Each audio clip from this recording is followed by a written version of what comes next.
Hello and welcome back to Popcorn Chat. I hope you guys are doing well. In this video, I'm going to be speaking to you about Zach Cregger's latest film that everyone keeps talking about online, and that is Weapons. I had watched Zach's previous film, Barbarian, and I still don't know how I feel about it to this day. This film had been hyped up before it even came out here in the UK, so I had high expectations from the reviews as well as the trailer. But is it worth the hype? First off, let's talk about what I liked about this film. I think Cregger's is great at creating suspense and tension throughout this film, especially in that first half. I had no clue the direction in which the film was going. I just knew that I was invested in these characters and seeing different narratives and perspectives, maybe even more invested. The surprising element for me was it was much more of a thriller. It's more based upon these missing children and we need to sort of solve this crime. It's very reminiscent of films such as Prisoners, which I absolutely love. I think it's Denis Villeneuve's one of his best films.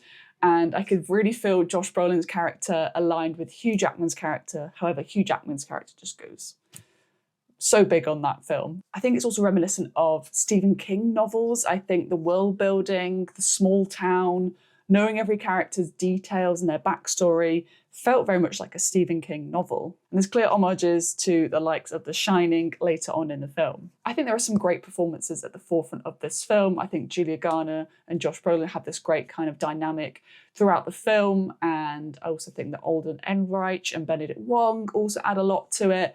And as well as this child actor, I think he did such a great job. I think he added a lot of emotional weight to it and you empathised with his character. You could see why he was doing what he was doing.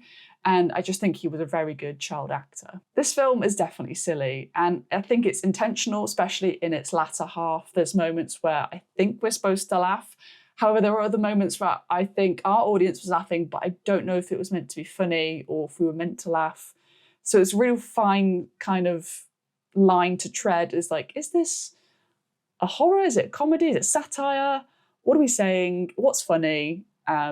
Yeah, so there's that kind of border. But when it was intentionally funny, it was great. I really loved the music in this film. I think it's some of the best that I've heard this year. And I realised that Zach Cregger actually composed it himself. And I think it just was perfectly designed in terms of tension, sort of the unsettling atmosphere, and then just killing it quiet when there was something scary about to happen. I thought that was just beautifully crafted, and I think it's one of the best scores. I personally don't think this is a 5-star film. It's not perfect at all. I think a lot of people are maybe overhyping it, joining the hype, thinking they should give it a 5 when it isn't necessarily a 5, in my opinion. I think this film has flaws, and one of the main things for me is the fact it's juggling so many different themes, and I don't think it knows which one to go down. There's various topics and kind of metaphors that this film could be referencing, whether that's gun crime, child abduction, abuse, power and control, but it doesn't really choose what this film's about. And I think that's the main issue in terms of the script itself. There's a real disconnection between our protagonist, if we can say we have one. There might be various, but either way, I don't think there's a connection between our protagonists and the quote-unquote villain. I think there's no real kind of motive and suggestion why they are wrapped in each other's worlds and storylines. I think that could have been written into it nicely, and kind of why was this happening now?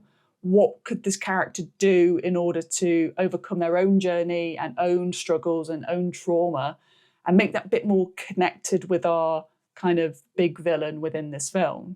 I'm going to be talking about a specific spoiler now, so if you don't want to see that, skip forward to the time jump now on the screen.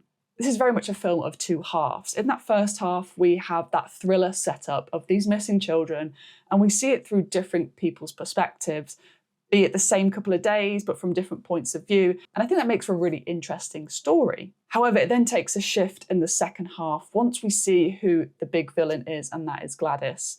Once we see the villain in any horror film, I think it completely demystifies the tension and the scare factor. I was not scared for the rest of the film. And I think that's one of the film's weaknesses, is because once we've revealed the big villain, especially once we've revealed the villain so early on in this film, all of that tension that they've built up in the first half completely subsides. And I think that is the film's flaw for me, along with that kind of script writing of what it's really about. And I can't help but think about the memification of this villain. I think she was iconic. I think she has some really great moments in this film and she's just ruthless. But I can see the memification. I can see the drag queens doing imitations of Gladys going forward. And it'll be a lot of people's Halloween outfits for this year. Overall, I did enjoy a lot of this film. I think I love the fact that it kind of subverted your expectations. You thought this was going to be a straight up horror, but it's more of a thriller with those horror elements. I really appreciated the character work and the sort of delving into who these people were with the backstories and the overlapping narratives, but I think that could have been written a little bit better. And I do think the film loses that tension in the second half, so it's not perfect for me, but still an enjoyable watch, and I think I liked it more than Barbarian. Thank you for watching this review of Weapons. If you've seen the film, let me know your thoughts down below in the comments. I'd love to check those out. Thanks for watching, and I'll see you guys very soon for another popcorn chat.